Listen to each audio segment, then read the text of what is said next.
नवऱ्याच्या हाती कटारऐवजी कुदळ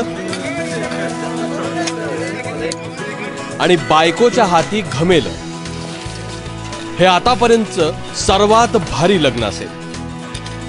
वाशिम जिल्ह्यातल्या काकडशिवणी गावानं वॉटर कप मध्ये भाग घेतला आणि दुष्काळाला हरवायचं ठरवलं।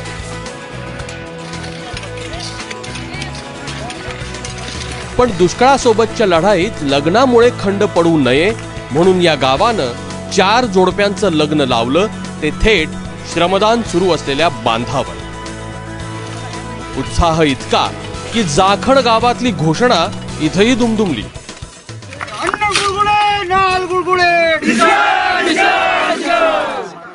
आम्ही श्रमदान करून गाव पाणीदार करायचं आहे आम्हाला। जेव्हा आम्ही सामूहिक विवाह केला तेवढा जे व्यतिरिक्त खर्च येत होता ते आम्ही या पाणी फाउंडेशनला दिलेला आहे। आमचं गाव काकडशिवणी हे कितीक वर्षापासून तरी पाणी टंचाईचं गाव आहे। आम्हाला 4 उन्हाळ्यातून 1 किलोमीटरहून पाणी दुरून आणायला लागतं, म्हणून आम्हाला आमचं गाव पाणीदार करायचं आहे। म्हणून आम्ही हे वॉटर स्पर्धा कपमधून आम्ही श्रमदान करत आहोत। आता यजमानांचा उत्साह बघून पाहुणे पण रंगात आले।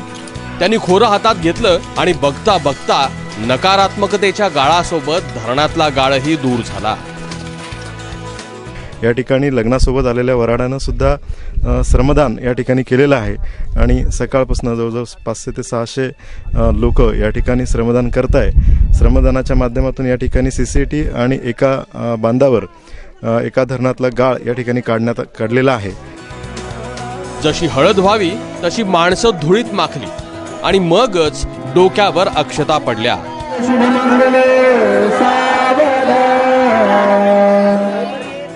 बांधावरच असलेल्या मांडवात शुभमंगल झालं आणि त्यानंतर सुरू झाला जल्लोष। दुष्काळ मुक्तीच्या दिशेनं भक्कम पाऊल टाकल्याचा जल्लोष।